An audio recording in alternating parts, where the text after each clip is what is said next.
Sir अभी हम जो बात कर रहे थे सर, आप हंटर्स पे थे सर। एंड हमारे पास मिग्स 21 तब तक आ गई थी सर। एंड दुश्मन के पास उस समय सेबर्स थी। अगर हम ये सारे प्लेयर्स को अगर वो करेंगे तो पिच करेंगे एक दूसरे के अगेंस्ट, तो कैसे, हाउ गुड और बैड कैसे थे सर ये? देखिए, हमारे पास मिग 21 आए थे 1963 में। सर 28 स्क्वाड्रन करके एक फर्स्ट सुपरसोनिक्स, वो मैंने बाद में कमांड करी है मिग 29 पे उधर। पर अ, पाकिस्तानीज के पास 61 में अमेरिकन ने सीटो सेंटो के जब वो मेंबर बन गए थे 50s में, तो उनको F-104 स्टार फाइटर दे दिया था, सुपरसोनिक फाइटर, बिल्कुल काफ़ी मिसाइल्स वगैरह, वेरी वेरी मतलब सोफिस्टिकेटेड मॉडर्न एयरक्राफ्ट उनको दे दिया था। करीब 61 में वो पाकिस्तान एयरफोर्स में इंडक्ट हो गया। हमारे पास उसके लिए कुछ नहीं था, इतना स्पीड सुपरसोनिक फाइटर नहीं था। तो हम लोगों ने भी मतलब खोज करना शुरू कर दी थी, और उस टाइम में 104 लेते, या मिराज 3 था फ्रेंच, या फिर इंग्लिश इलेक्ट्रिक लाइटनिंग करके एक जहाज़ होता था। और फिर बीच में सोवियत यूनियन के साथ तो हमारा ज़्यादा मतलब रिलेशन नहीं था उस टाइम, पर उनसे हेलीकॉप्टर्स और ट्रांसपोर्ट एयरक्राफ्ट लिए थे हमने उस टाइम। तो उन्होंने सडनली मिग 21 ऑफर करा, और देखा जाए तो MiG 21 was the better aircraft in the end, सबसे बढ़िया। ओके, इन सभी से सर। बात सबसे बाद में वो पता बाद में पड़ा, इनिशियली जो मॉडल्स आए थे और बाद में सब, इनिशियल 63 में जब आए, पुराने मॉडल थे, अलग थे, उनकी मिसाइल्स इतनी इफेक्टिव नहीं थी, उनका रेडार इतना अच्छा नहीं था जैसे 104 का है, स्टार फाइटर का था। पर धीरे धीरे जो इम्प्रूवमेंट्स हुए, और बाई 65 में तो उन्होंने थोड़ा सा ही पार्टिसिपेट करा वेस्टर्न फ्रंट पे मिग 21 ने। बट बाई 71 हम लोगों ने मिग 21 को काफ़ी मतलब एक्सपीरियंस भी गेन कर लिया था, और उसको यूटिलाइजेशन के लिए काफ़ी दिमाग से उसको अलग से यूटिलाइज कर रहे थे हम। सोवियत फिलॉसफी नहीं नहीं चल रहे थे उसमें। तो मिग 21 काफ़ी अच्छा निकला उसमें बाद में। हंटर और सेबर मतलब आप समझिए सिमिलर क्लास के थे, पर सेबर का टर्न परफॉर्मेंस बहुत बढ़िया था, राइट। वो सेबर्स ने, if you remember earlier sabres Korean war में लड़े थे 51 में, कोरिया में, first sabre. But earlier models, later models जो आए थे F वगैरह, काफ़ी मतलब सोफिस्टिकेटेड सुपीरियर थे टेक्नोलॉजी में। परफॉर्मेंस सिमिलर समझ लीजिए आप, पर उनका टर्न परफॉर्मेंस अच्छा था, हमारा थोड़ा क्लाइम परफॉर्मेंस हंटर का आप समझ लिए। तो आपको डिपेंड्स ऑन कैसे आपको लड़ना है उनके साथ।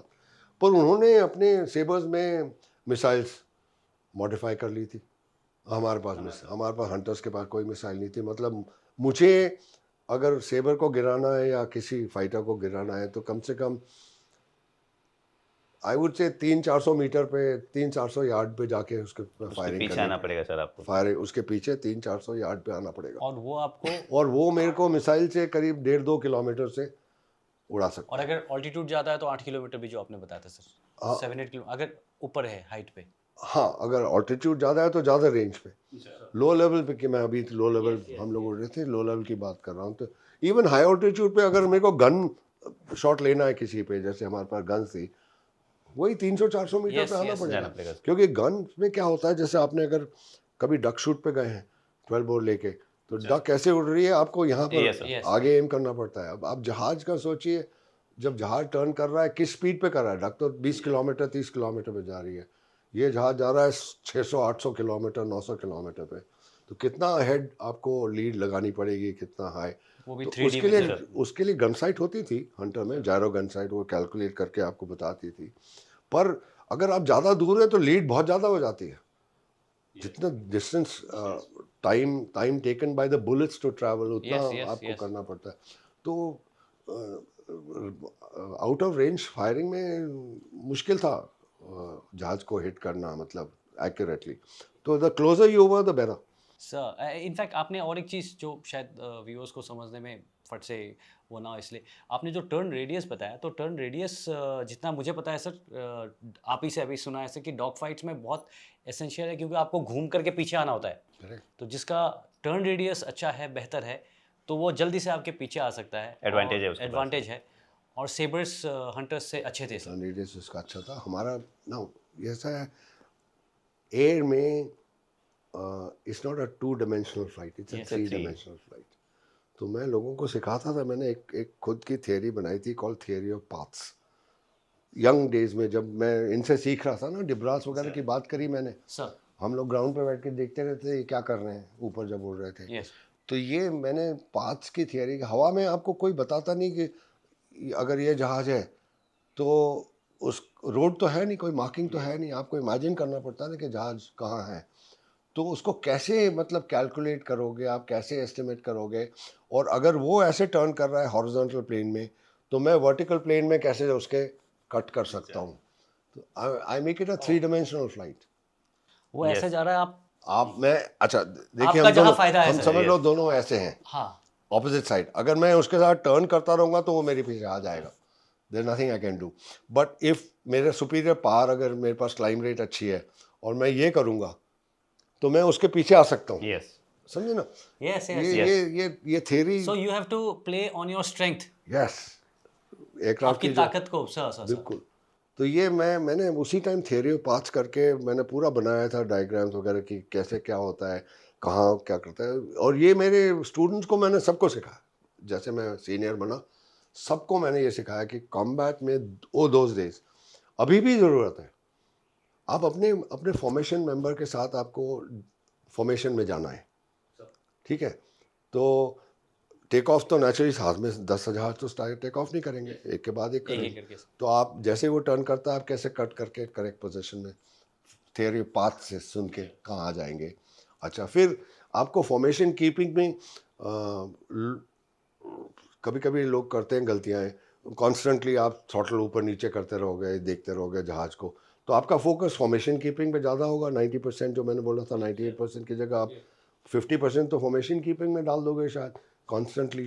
तो मैं उनको कैसे सिखाता था कि आप एक बार सेट कर लिया ना थ्रॉटल, उसके बाद छोड़ दो, उसके बाद आप इधर देखते रहो, अपना घूमते रहो, थोड़ा सा आगे जा रहे हो वीव कर लो, थोड़ा पीछे जा रहे हो डिप करके एक्सेलरेट कर लो, तो कट कर लो उसके अंदर जहाज पाथ से। कितना स्पेस होता है सर मैन्यूवर करने के लिए? एक दो नहीं, आई एम जस्ट आस्किंग, मुझे नहीं पता सर कितना स्पेस होता मीडियम है लेवल पे होता है, लो लेवल पे यू कांट गो इनसाइड। हाँ। लो, बट अगर लो लेवल पे आप फॉर्मेशन, ऐसे फॉर्मेशन में जा रहे हो फाइटिंग में, तो आप ऐसा अंदर थोड़ा ज़्यादा जा सकते हो ना, डिस्टेंस कम हो जाएगा। मतलब 1 to 1 जहाज में कितना डिस्टेंस होता है sir otherwise? Generally fighting formation हम लोग जो फ्लाई करते थे उसमें करीब 200-250 गज पे, 200 गज, 200 यार्ड्स फ्रॉम ईच अदर। हाँ, और जो अगर 4 जहाज हैं तो वो फॉर्मेशन वाला इधर 1000-1500 गज अब्रेस्ट होगा दूसरा। तो इससे क्या होता है कि ऐसे फॉर्मेशन में आप जा रहे हो, तो ये मेरा जॉब होता था यहाँ से इतना कवर कर लूँ पूरा उनके पीछे, उसका जॉब होता था वहाँ से मेरे पीछे कवर कर रहे। तो हम लोग क्रॉस कवर, मतलब इट्स इनवर्ड लुकिंग सर। हाँ, बाहर नहीं देखते थे actually no, but once in a while you look if you want, but आपकी रिस्पॉन्सिबिलिटी है उनके पीछे पूरा आर्क, पीछे है सामने से पूरे पीछे तक उनके, as far as you can see. 2 kilometre तो थ्रेट रेंज हो गई, अगर आप 5-10 किलोमीटर देख सकते हो, जितना आप इधर करके टर्न करके थोड़ा बहुत जितना बाहर दे सकते हो आप पीछे और सामने उनके इधर, और इनकी रिस्पॉन्सिबिलिटी मेरे को कवर करने के लिए। तो इस फाइटर फ्लाइंग में इसीलिए हम लोग बोलते हैं कि अगर if you lose a person, it's not his fault, it's the other guys fault. If I lose my wingman, कल लीडर की गलती है क्योंकि मैंने उसको कवर नहीं करा, और अगर मैं leader get loss, the wingman is booked, उसने गलती करी है कि उसने मेरे को कवर नहीं करा, सपोर्ट नहीं करा। तो इसलिए हम लोग काफ़ी बड़ी सिस्टम, मतलब वो जो बॉन्ड है हमारे बीच में वो बहुत स्ट्रांग होता है, क्योंकि हम आपस में we depend on each other ना। हमारी ज़िंदगी का मैं आप पे डिपेंड कर रहा हूँ, आप मेरे पे डिपेंड कर रहे हो, या अकेले नहीं लड़ रहे हो। ठीक है ना, हमेशा फॉर्मेशन में। तो वो बॉन्डिंग जो होती है वो ग्राउंड पे हम लोग इतनी बढ़ा लेते हैं, सोशल एक्टिविटी से, बात से, द वे वी निकनेम दे देते हैं आपस में उल्टे सीधे, हंसी मजाक में, कुछ भी, मतलब वो बॉन्डिंग बड़ी स्ट्रांग होना चाहिए आपके पास स्क्वाड में। सर मैं सॉरी, मैं बहुत इन्वॉल्व हो रहा हूँ। नहीं, नहीं आप नहीं, पूछिए। मुझे लग रहा है कि और एक लाइफ होती तो शायद इस बार फाइटर पायलट बनता। देखा, नेक्स्ट टाइम मैंने इसीलिए बोला कि मैं तो उन दिनों में सोच रहा था कि फाइटर फ्लाइंग करना है मेरे को, पर उस टाइम ये नहीं मालूम था कि ऐसी लाइफ मिलेगी मुझे। से फाइटर मतलब उड़ाना है, मज़ा आएगा, Flying करनी थी। सेकंड वर्ल्ड वॉर के वो कॉमिक्स पढ़े थे, स्पिटफायर, हरिकेन्स वगैरह के, कोरियन वॉर की मूवीज देखी थी थोड़ी बहुत स्कूल में, तो काफ़ी मतलब फाइटर। बट जो लाइफ फाइटर फ्लाइंग में आपको मैं सबको बोलता हूँ, जो लाइफ वहाँ है वो मैं नहीं सोचता कहीं मिलेगी आपको। अब आप टॉप गन मूवी देख लीजिए, हमें Sir, yes, जैसे sir. दिखाते हैं वो, I mean it's a different world completely. और मूवी में तो थोड़ा इधर उधर कर देते हैं, आप एक्चुअल जाएंगे ना तो क्या और better बढ़िया है, sir. बढ़िया लाइफ है, क्या बॉन्डिंग होती है, कैसे मस्ती करते हैं हम लोग साथ में, कैसे फ्लाइंग करते हैं और क्या चैलेंजेस हैं। ऐसा एडवेंचर मैंने कभी देखा नहीं है जो आपको गवर्नमेंट मुफ्त में दे रही है, सर आपको सिर्फ जाना है वहाँ। हम लोग डरते भी हैं, ठीक है, फाइटर फ्लाइंग में, बट आप रोड पे, मैं जो बोलता डरते हैं हूँ उनके लिए नहीं है सर रोड ये। Accidents are more than fighter flying accidents मेरी Yes, समझ sir. में तो देखा जाए। और मैं बोलता रहता हूँ, यहाँ लिखा हुआ है आपके पास, आपकी जितनी लाइफ है, आप कहीं भी जाके छुप जाओ, उस दिन आपका टाइम आ गया तो आ गया। फाइटर फ्लाइंग क्यों नहीं करके जाओ, अगर जाना है तो जाएंगे, ठीक है। सर आप जब पीछे जब देख रहे हैं, अगर आपको दिखता है आपके विंगमैन के पीछे कुछ है, तब आप क्या करते हैं? उनको इन्फॉर्म करें? टैक्टिकल एक्शन नहीं, इन्फॉर्म तो अलग, इन्फॉर्म तो कर देंगे, पर टैक्टिकल एक्शन लेना पड़ता है ना। You will have to go back. हाँ, you have to now manoeuvre to make sure that ये इसको सामने ले आए, हम आगे वी स्प्लिट, दो जहाज हैं तो कैसे उनको अब कोऑर्डिनेटेड मनूवरिंग करेंगे to sandwich, what we call sandwich the guy the enemy, उसके पीछे कैसे जाएंगे वगैरह, तो ये कोऑर्डिनेटेड मनूवरिंग हो जाती है फिर शुरू। सर एंड सर, देखना जो तो लगे। आपके टाइम पे फ्लाइंग थी और जो अभी है, अभी मॉडर्न जेट्स आ गए हैं, वो सारी चीज़ें, दोनों में कुछ डिफरेंस है सर?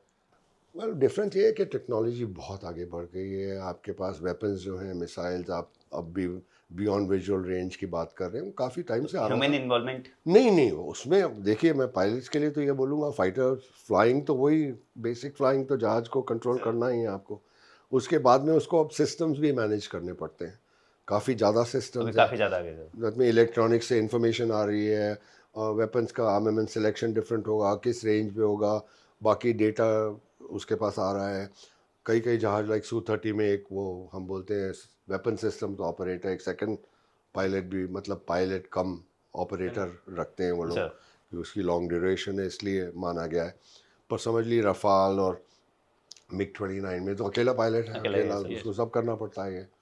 तो इसीलिए वो back again I come to कि योर फ्लाइंग शुड बी 2% और 5% minimum the skills that you can fly the aircraft without having to look at instruments and see कहाँ जा रहे हो, आप बिल्कुल steady जहाँ उड़ना है उड़ रहे हो, और बाकी 95% 98% जो मैक्सिमम है वो आपके बाकी टास्क पे जाए, नेविगेशन पे, फॉर्मेशन मेंबर्स पे, कम्युनिकेशंस पे, आर्मामेंट मैनेजमेंट पे, जो भी करना है। तो फ्लाइंग डिफरेंट होगी, पर बॉन्डिंग स्क्वाड्रन में अभी चेंज नहीं हुआ है, बिकॉज अगेन अब अभी भी क्या हो रहा है, बियॉन्ड विजुअल रेंज कॉम्बैट हो रहा है, पर मिसाइल्स फायर हो रही हैं वगैरह वगैरह, पर आप लोग किस स्पीड पे क्लोजर है ये भी देखिए। I mean people are flying now high level पे, मार्क 1.5, मार्क 1.1, much higher speeds and closing. आप इनिशियल लॉन्च में भी 150-200 किलोमीटर पे, सर पर आप क्लोजर रेट देखिए। अच्छा, इस लड़ाई में फिर वो विंगमैन भले ही आपके साथ में ऐसा नहीं उड़ रहा है, शायद ऐसा उड़ रहा है, शायद कहीं और उड़ रहा है, पर आप एक दूसरे को सपोर्ट कर रहे हो, यस कोऑर्डिनेशन अभी भी है। अब कैसे कोऑर्डिनेशन है वो टैक्टिक्स की बात Sir, है, yes, उसमें yes, उसमें yes, sir. उसमें आप I don't think you will be interested, और I don't want to discuss it also Yes, yes. Personally, yes sir. कि आज की बात है, पर पुराने ज़माने में क्या होता था मैं आपको बताना आराम से। तो कोऑर्डिनेशन अभी भी है, तो स्क्वाड्रन जो बॉन्डिंग और स्पिरिट है वो अभी भी है। अभी मैं हाथीमारा होके आया हूँ, मेरी पुरानी स्क्वाड्रन वहाँ पर 101 स्क्वाड्रन है जिसमें मैं पहले यस था, सर। और वो रफाल ऑपरेट कर रहे हैं। उनके साथ बैठ के जो मेरी गपशप हुई और पार्टीज हुई और बात हुई उनके साथ, वो एक्सपीरियंस कम्प्लीटली अलग है। मेरे को अगर आप अभी भी ऑप्शन दे दो तो मेरे को स्क्वाड्रन मेरे को फ्लाइट लेफ्टिनेंट बुला के वहाँ पर, मेरे को रैंक नहीं चाहिए, मेरे को उड़ाने के लिए बैठना दो, बस फ्लाइंग करने दो फ्लाइंग करो, साथ में बैठेंगे, गपशप मारेंगे थोड़ा। सर। आपकी आई साइट भी अच्छी है सर। टच में अभी भी फिटनेस भी है, बाल नहीं है पर बाकी सब कुछ है, बाकी सब कुछ So, है।